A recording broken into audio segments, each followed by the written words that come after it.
네, 우리 좌우에 또 주변에 계신 분들에게 이렇게 인사했으면 좋겠습니다. 당신은 하나님의 자녀입니다.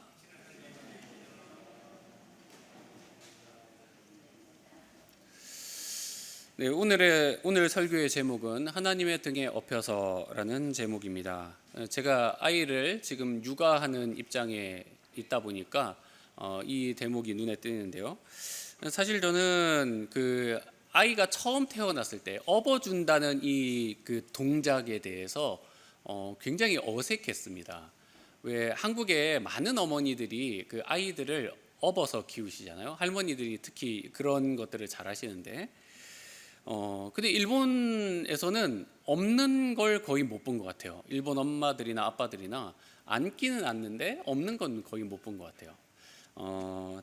저도 이제 그 아이를 처음에는 안았는데 없는 걸 좀 해보라고 해서 업어봤는데 너무 동작이 어색한 거예요. 이게 안 쓰던 근육을 써서 그런가 이 요령이 안 생기니까 되게 힘들었는데, 근데 막상 업고 그것이 익숙해지니까 이게 앉는 것보다 없는 것이 훨씬 편하다는 걸 배웠습니다. 어머니들이 왜 없는지 알겠어요. 이게 힘도 덜 들고 또 이게 안정감이 있는 거예요. 요즘은 저희 아이가 이제 커서 뛰어다니기도 하고 잘 노니까 자주 안 안기려고 해요. 안으면은 오히려 내려달라고 하는 그런 상황인데, 근데 업히는 건 굉장히 좋아합니다. 아직까지도 이렇게 내가 업어줄까 하면은 정말로 이렇게 너무 즐거워하는데, 이렇게 같이 산책을 간다던가 또 놀다가 보면 피곤할 때 제가 이제 업어줍니다. 그러면은 이제 편안히 있다가 자주 잠이 들어요. 그러니까 업으면 그렇게 잠이 잘 오나 봐요. 그래서 지금도 이게 잘 업어주고, 자기 싫어할 때 특히 좀 업어주는데, 그러면 이제 곤히 잠들어서 이제 저희도 해방이 되는 그런 것들을 경험을 하게 됩니다. 아이가 잠든 모습을 보면서 제가 종종 이런 생각이 듭니다. 나도 분명히 그 예전에 그 어머니 아버지께 이렇게 업혔을 텐데 라는 생각도 들고, 또 한편으로는 누군가 지금 이렇게 장성한 나를 업어줄 수는 없겠지만 나도 이렇게 업혀서 편안히 잠들면 참 좋겠다, 이런 생각이 들기도 하는 거죠. 제가 돌이켜보면은 최근 제 생활 패턴이나 이런 것들이 썩 이렇게 좋지 않았나 봅니다. 몇 년간 제가 정말 잠을 자고 일어났을 때 개운하다 이런 느낌보다는 피곤하네, 잠이 부족하네 라고 느낄 때가 더 많았던 것 같아요. 몸이 아프지 않고 정말 일어났는데 오늘은 내 컨디션이 100%다 라고 느낀 날이 별로 없는 것 같아요. 여러분은 좀 어떠실지 모르겠어요. 침대를 바꿔야 될까요? 제가 이제 이런 날은 좀 저희 신대원에서 저를 가르쳐 주신 교수님 중에 한 분의 말씀이 생각이 납니다. 이름은 류응열 교수님이라고, 이분이 지금 이제 워싱턴에서 담임 목회를 하고 계신데, 제가 신대원을 다닐 때는 이분이 신대원생들에게 인기 투표를 하면은 항상 1위를 달리는 그런 교수님이에요. 그러니까 항상 미소를 만면에 띄고 생활에서나 모든 면에서 귀감이 될 만한 그런 분이라고 생각이 듭니다. 이분이 이제 신학 박사를 따고 이제 바로 교수가 될 수도 있었는데, 그렇게 되면 나는 아무것도 아니겠다라는 생각이 들어서 오히려 중국 오지에 들어가서 선교를 몇 년 동안 하고 와서 교수가 된 케이스예요. 그래서 실생활 면에서 봐도 굉장히 닮을 부분이 많은 분인데, 이분이 이런 이야기를 한번 하신 적이 있습니다.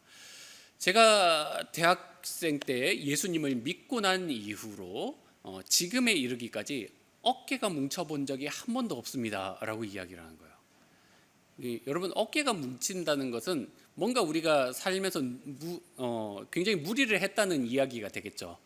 근데 그 이야기를 듣는 순간 깜짝 놀랐습니다. 그때도 저는 뭉쳐 있었고 지금도 뭉쳐 있고 이걸 어떻게 풀어야 되나, 이게 관건인데 그 말이 너무 부러운 거예요. 지금은 더 그렇습니다. 어깨가 뭉치지 않는 삶이라는 것은 하나님의 순리에 자신의 인생을 맡긴 삶이라는 이야기도 되겠고, 또 그분에게 사실은 사실 박사를 딴다는 것, 교수가 된다는 것이 보통 일은 아니잖아요. 그분이 뭐 이렇게 한량처럼 막 이렇게 노는 분이 아니에요. 연구실에 가장 늦게까지 있고 최선을 다해서 살아가는 모습이 있는 분인데, 그런데 그 삶에도 밸런스가 있는 그런 부분들이 있다라는 것이죠. 참 저는 그런 삶이 요즘 들어서도 많이 부럽게 느껴집니다. 우리가 오늘 본문의 말씀 이사야 46장의 말씀을 좀 묵상을 해볼 텐데요. 이 말씀의 배경을 먼저 좀 알아야 됩니다. 이 말씀을 우리가 볼 때 이사야가 어느 시대의 선지자인가를 먼저 좀 생각을 해볼 필요가 있죠. 남유다에서 활동을 한 이 이사야 선지자는 이제 통치의 약간 이제 중후반기에 해당한다고 볼 수 있습니다. 그때 이제 이사야가 주로 이제 말씀을 전하는 대상이 히스기야 왕이었던 걸 우리가 기억을 해야 돼요. 그래서 이사야 36장에서 39장에 보면 이제 히스기야 왕에 대해서 기록이 남아 있습니다. 이 히스기야 왕이 당시 가장 큰 세력을 가지고 있던 아수르로부터 나라를 구해냈죠. 사실 그때 북이스라엘은 아수르를 막아내지 못했고, 히스기야는 정말 기도를 통해서 나라를 구국했다고 볼 수 있죠.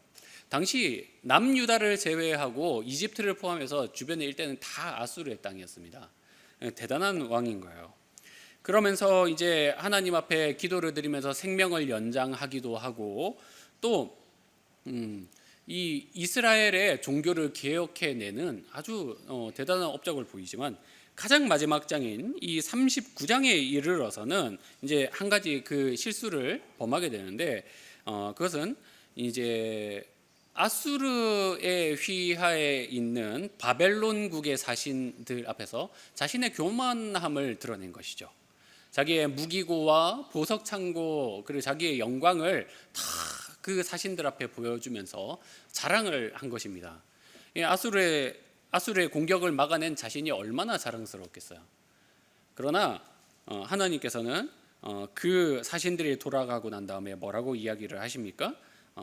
네가 보여준 이 모든 것이 다 바벨론의 손에 넘어갈 것이다 라고 이야기를 하면서 멸망에 대한 예고를 하시는 것을 보게 됩니다. 그리고 난 뒤로는 이제 멸망에 관한 이야기가 계속 나와요.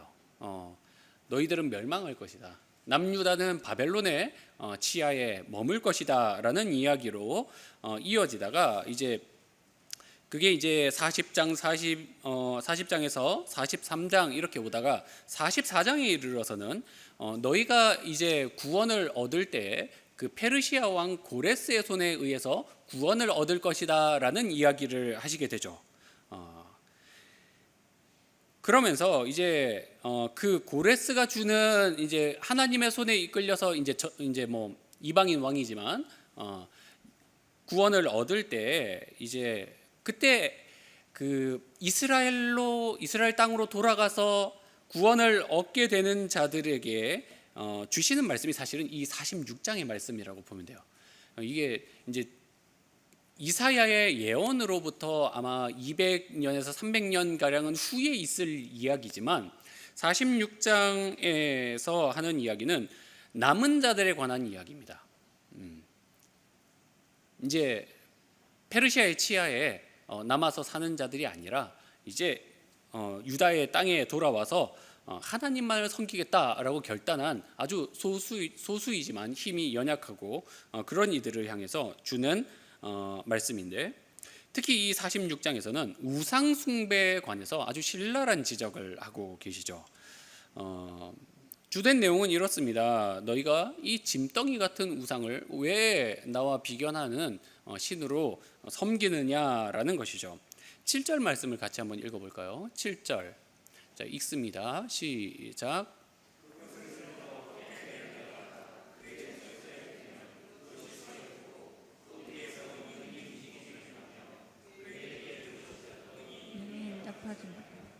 고난에서 구하여 내지도 못하는. 네, 여기서 우상은 어떤 존재다라고 묘사를 하고 있습니까? 뭐 움직이지도 못하고 불러도 답이 없고 고난에서도 구원해 낼 능력이 없는 존재다라는 것이죠. 그러나 이 우상을 붙잡고 어떻게 됐다는 겁니까? 남유다가 결국은 멸망의 길로 접어들었다라는 것이죠. 실제 역사를 보면 이제 우상 숭배가 언제 끝이 나느냐? 그 70년의 고난을 통과하고야 이제 하나님의 품으로 돌아올 수 있었다라는 것을 우리가 알고 있습니다. 이 본문은 남은 자들을 위한 위로이기도 하면서 또는 경고라고도 볼 수 있습니다. 우리가 1절 말씀을 같이 한번 보면 좋겠는데요. 1절이 그 PPT에는 없습니다. 1절에 어떤 존재가 나옵니까? 여러분, 벨이 처음에 등장을 하죠. 벨과 이제 여기에 느보라는 우상이 등장을 합니다. 여기서 이제 벨이라는 것은 사실은 아수르의 주신을 벨이라고 부릅니다. 그러니까 아수르 제국이 여러 신들을 섬기지만 그 중에 가장 주된 메인이 되는 신이 누구냐? 벨입니다. 근데 이 벨이 발음이 어떤 우상과 굉장히 흡사해요. 누구일까요? 바알. 그러니까 이게 이제 가나안 일대로 가면은 이름이 바알이 되는 것이고, 그리고 이제 아수르에서는 벨이라고 부르는데 이게 뜻이 뭐냐면 주인이라는 뜻입니다. 근데 이 주인이라는 뜻이 이 신이라는 뜻으로도 해석이 될 수가 있어요. 왜 이제 우리가 한 문화권에서 신이라는 단어를 부를 때 이게 아주 포괄적으로 그냥 이렇게 신적 존재다 이렇게만 말할 수 있으면 좋겠는데, 이게 특정한 고유 명사가 아니라 이제 인칭 전체를 포괄하는 명사라고 볼 수도 있어요. 무슨 말이냐면 이제 아프리카 이슬람권에서 선교하시는 선교사님이 이제 성경을 그 민족의 언어에 맞게 번역을 하실 일이 있었습니다. 근데 이제 이 성경을 번역을 하는데 아무리 그들의 언어를 찾아봐도 신을 지칭하는 단어가 알라밖에 없는 거예요. 이슬람 문화권이 수백 년을 이어오면서 이 신이라고 지칭하는 명사가 싹 사라지고 딱 하나가 남은 게 알라밖에 없는 거예요. 그래서 성경을 번역하는데 알라라고 쓸 수밖에 없는 거예요. 하나님의 이름을 여호와라고 써야 되는데 알라라고 쓸 수밖에 없어서 너무너무 괴로웠다라는 이야기를 하시는데, 그것처럼 벨이라는 존재는 사실은 여기에서는 곧 신이라는 뜻이 됩니다. 이 벨이 이제 아수르 제국이 몰락을 하면서 이제 바벨론의 시대로 넘어가겠죠. 거기에서는 어떤 이름으로 대체가 되냐면 무로닥이라는 이름이 나옵니다. 이게 예레미야에도 등장하는 이름인데 이제 이름이 다르고 실체가 같은 거예요. 바알이나 벨이나 무로닥이나 다 이제 비를 내리고 농업을 풍성케 하는 신이다, 이렇게 존재가 이제 실체는 같다라고 생각을 하면 되는 거죠. 반면 이제 여기에 느보라는 신이 나오는데 이 느보를 성경이 아닌 일반적인 역사에서는 나부라고 많이 부릅니다. 나부라는 신은 바벨론의 주신이에요. 이 바벨론 제국에서 이제 지혜를 관장하고 문명을 관장하는 신은 이 느보라고 부르는데, 그래서 이제 바벨론의 인물들을 보면은 이제 그 이름이 들어간 거죠. 느부갓네살 아시죠? 느부에서 이제 거기에 느보가 들어가는 거죠. 그리고 이제 그 밑에 있는 그 군대 사령관도 느부사라단 이렇게 부른단 말이죠. 그래서 이제 우리가 성경 인물들 보면은 왜 하나님의 이름을 넣은 이름이 많잖아요. 다니엘, 요엘, 여호사밧, 여호수아 이렇게 들어가듯이 그런 식으로 이름을 짓는 거예요. 바벨론의 이제 주신이다라는 것이죠. 근데 이런 벨과 느보가 넘어졌다라고 이야기를 시작하시는 것은 무엇일까요? 이 1차적으로는 이제 아수르와 바벨론의 멸망을 예언하시는 거라고 볼 수 있죠. 그래서 그 제국들이 멸망을 하고 너희들은 구원을 얻을 것이다 라고 이야기를 하는 것이 1차적인 의미입니다. 그러나 이것이 이제 시대를 초월해서 하나님께서 우리에게 주시는 메시지는 무엇인가라고 좀 생각을 해볼 필요가 있어요. 그게 뭡니까? 그것은 우리 인류가 보편적으로 신봉하는 가치의 붕괴를 의미한다는 것입니다. 여러분, 우리가 성경을 보면서 이제 종종 이게 나랑 크게 상관없는데라고 생각하는 부분들이 있어요. 우리가 이제 교회를 다니면서 신앙생활을 꾸준히 해오면서 특히 이건 별로 나와 상관없는데라고 소위 생각 또는 착각에 이르는 부분이 뭐냐면 우상 숭배에 관한 것입니다.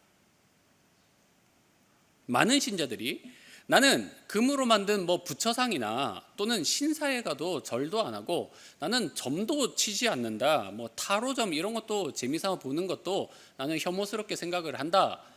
그래서 나는 우상 숭배자가 아니다라고 생각을 하는 것이죠. 그것은 일부 맞는 이야기지만 사실은 포인트를 쫙 비껴나간 거예요. 여러분 6절 말씀을 한번 읽어볼까요? 6절 6절 읽습니다. 시작. 사람들이 주머니에서 금을 쏟아내며 은을 저울에 달아 도금장이에게 주고 그것으로 신을 만들게 하고 그것에게 엎드려 경배하며. 자, 여기에 말씀을 보면 사람들이 무엇으로 우상을 만든다고 되어 있습니까? 금과 은이죠. 그렇죠? 금과 은이 상징하는 게 뭡니까, 여러분? 번영, 성공 이런 것들을 의미하죠. 우상을 왜 만들겠습니까, 여러분? 우상을 왜 금과 은으로 만들까요? 이유가 뭘까요? 번영과 성공을 가져다 달라고 만드는 것 아니겠습니까? 그렇죠?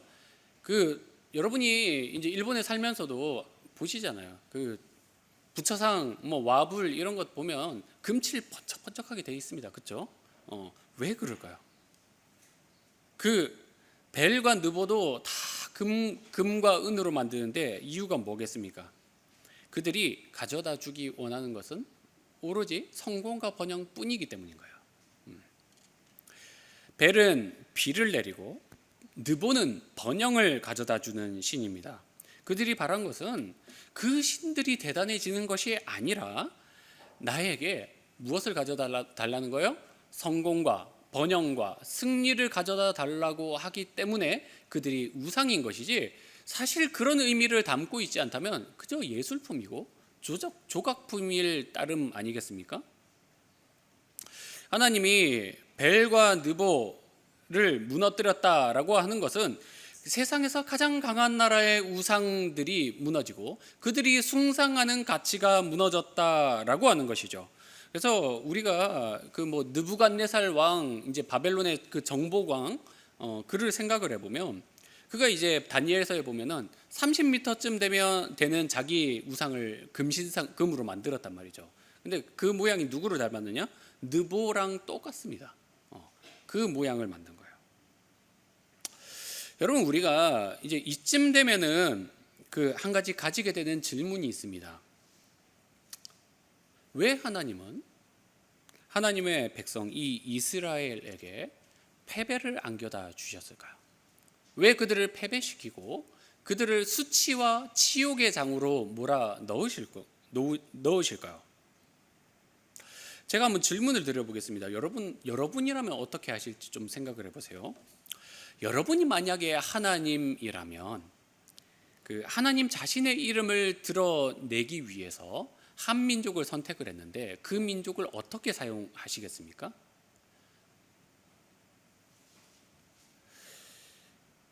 종종 이런 게임들이 있어요.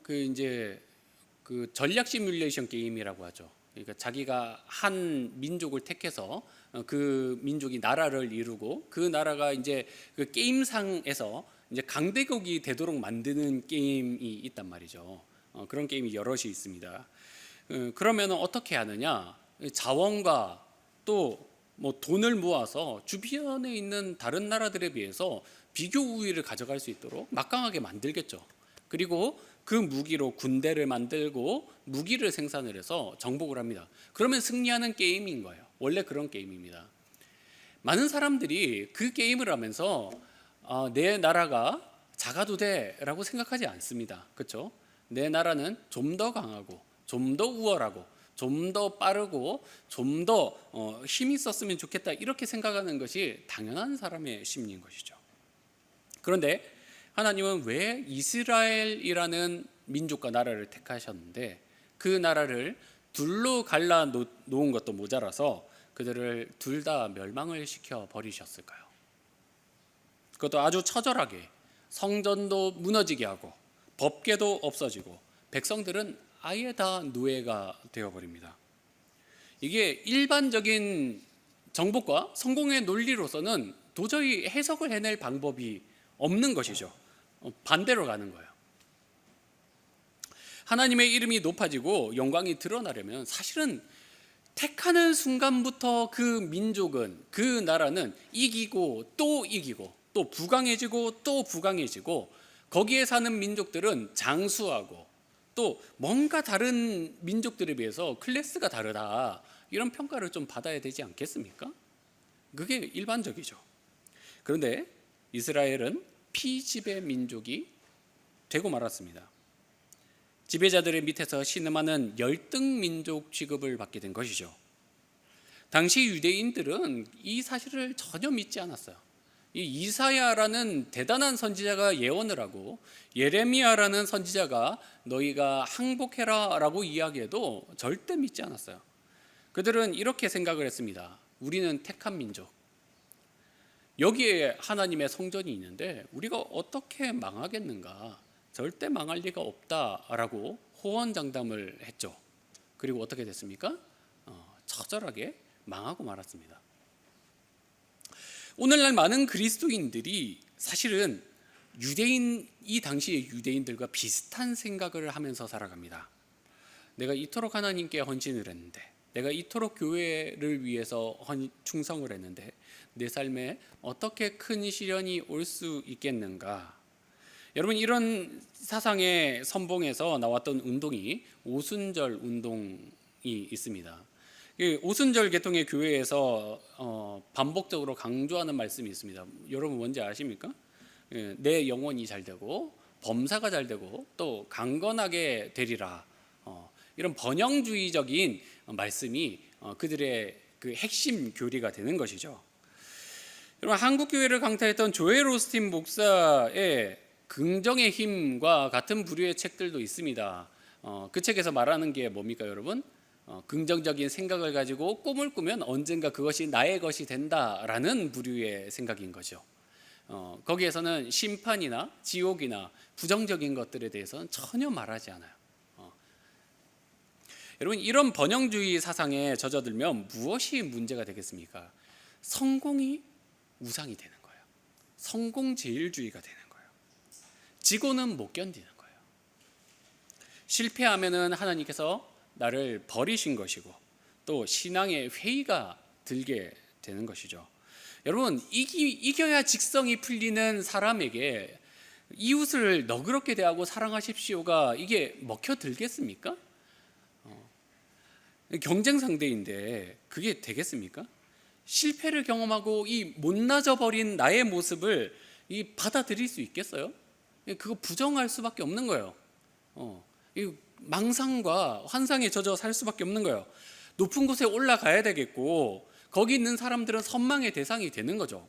여러분, 한국 교회에 사실은 이 사상이 그 오순절 교회뿐만 아니라 많은 사람들의 저변에 깔려 있습니다. 그래서 뭐라고 생각을 하냐면, 큰 교회, 유명한 교회 목사님들은 하나님께서 크게 쓰시는 종이고 또 그런 교회의 장로가 되는 것은 어떤 기업의 이사가 되는 것과 다름이 없다라는 은연중의 개념이 있는 것이죠. 여러분, 정말로 그런 것이 없습니까? 그게 깔려있는 것이 사실이잖아요. 작은 교회 목사님들은 사실은 우리가 면면을 다 알지는 못해도 정말 존경할 것이 많은 분들이 훨씬 더 많습니다. 여러분, 목사나 장로나 집사나 다 봉사직이지 않습니까? 성경 어디를 보십시오. 그것이 신분의 차등을 나타내는 것입니까? 그런 말은 어디에도 나오지 않습니다. 여러분, 저는 짧은 목회의 기간이지만 신실함의 측면에 있어서 훨씬 나은 이들을 기억을 합니다. 그것은 이름도 나지 않는 자리에서 헌신하고 봉사하는 이들인 것이죠. 제가 한국 교회에서 많이 뵌 분들은 폐지를 주어서 모은 몇 푼 안 되는 용돈 중에도 하나님께 11조를 드리고 또 이웃을 위해서 살피는 노인들이 있었습니다. 몸이 불편하지만 교회에 조금이라도 도움이 되고자 주일에 빗자루를 드시는 분들, 쓰레기를 치우시는 분들이 계셨죠. 그리고 교회에 오면 항상 성도들의 안색을 살피면서 누구 하나 얼굴이 안 좋으면 무슨 일이나 생겼나 걱정하고 안부를 물으면서 기도해 주는 분들이 있었습니다. 여러분, 그런 분들이야말로 하나님 앞에서 월등한 영광을 누릴 만한 분들이 아니겠습니까? 그들이 사회적 신분과 처지가 어떠한지는 하나님께는 절대 고려 대상이 아닌 것이죠. 여러분, 얼굴이 나는 자리나 또 내 이름으로 생색을 낼 수 있는 자리에서는 받을 수 없는 영광이 이미 그분들에게 있다라는 것을 여러분 잊지 마시기를 바랍니다. 여러분, 우리는 하나님께서 주시는 실패를 두려워해서는 안 됩니다. 하나님의 낮추심을 달게 받아들일 수 있어야 됩니다. 여러분, 모세를 생각해 보십시오. 그가 왕자로 호의호식을 하다가 광야의 양치기 신분이 되었을 때 여러분, 그 후 40년의 영광을 어떻게 생각할 수 있겠습니까? 떨어질 때는 가슴이 아프지만 그러나 그 모든 것조차도 하나님께서 영광을 위해서 사용하시고자 하시는 단련의 시간이었던 것이죠. 예수님을 생각해 보십시오. 예수님의 공생애의 영광 중 가장 빛나는 순간이 언제였습니까? 그것은 수치와 모욕으로 얼룩진 십자가 위였지 않습니까? 여러분, 우리가 처한 현실을 절대 부정해서는 안 될 것입니다. 교회가 어렵다.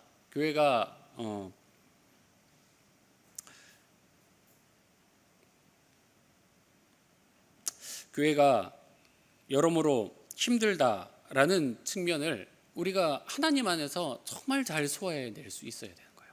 여러분, 우리가 과거에 집착해서는 안 됩니다. 과거를 미화하지 마십시오. 그리고 미래도 너무 낙관하지 마십시오. 하나님께서 쓰시고자 하신다면 어떻게든 쓰실 수 있는 것이고 또 우리 안에 하나님께서 일으키고자 하시는 것이 분명하게 깨닫지 못했다면 우리 스스로도 하나님 앞에서 더 겸비해서 하나님, 우리를 어디로 이끌고 가십니까?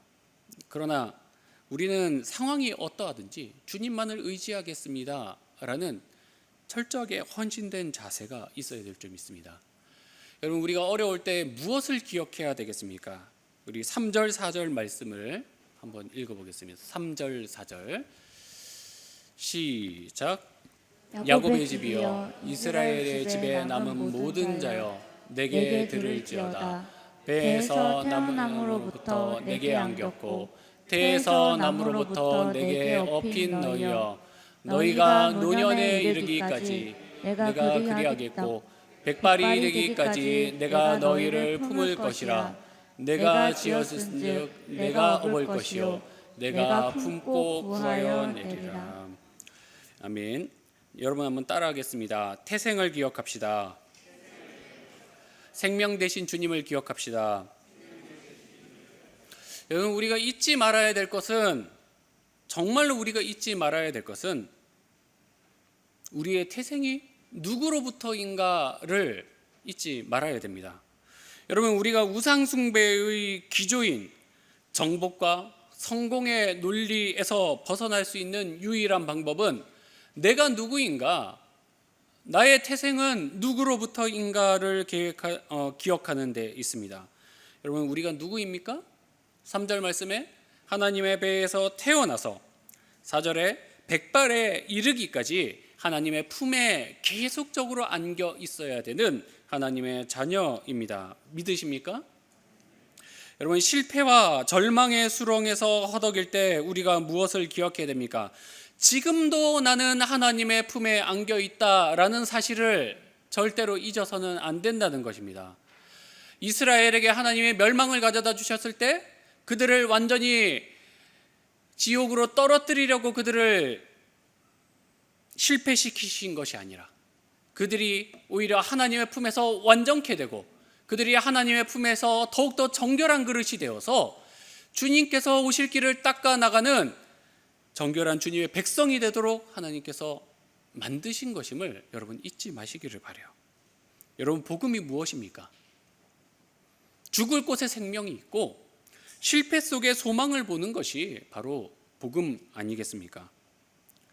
여러분, 성공을 맛볼 때 하나님께서 나에게 날개를 달아주셨기 때문에 내가 성공했다라는 말은 정말 거짓말입니다.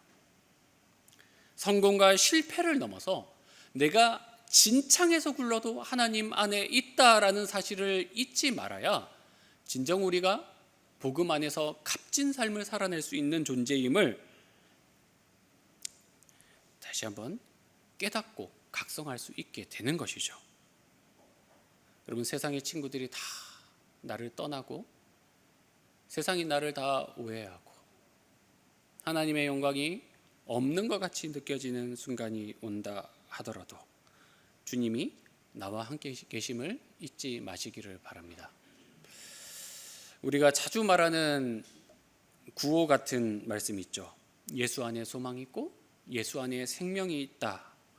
그러나 이것이 정말로 우리에게 구호가 아니라 내 삶의 실제가 되는 그런 경험을 하는 저와 여러분이 되기를 간절히 소망합니다.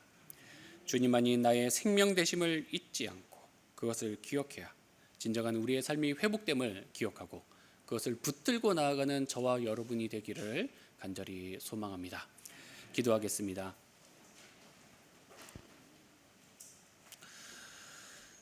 사랑과 은혜가 많으신 하나님 아버지, 오늘도 저희에게 예배하고 또 주님을 바라볼 수 있게 해 주시니 참으로 감사합니다. 지금 우리가 살아가는 이 세상은 성공하고 또 정복하고 승리하는 자만을 우러러보는 세상이지만 우리는 하나님의 자녀로서 주님의 품 안에서 평안을 누리고 또 감사함을 누리며 살아갈 수 있도록 인도해 주십시오. 성공과 실패를 넘어서 오로지 내가 주님 안에 있다라는 사실로 인하여서 위로받고 또 새롭게 일어날 수 있는 주의 백성 되기를 원하오니 주님, 저희의 마음을 붙들어 주시고 실패의 자리에서 허덕이지 않고 오히려 주님 안에 소망이 있음을 발견하며 다시 한번 힘을 얻을 수 있도록 이끌어 주시옵소서. 예수님의 이름으로 기도드립니다. 아멘.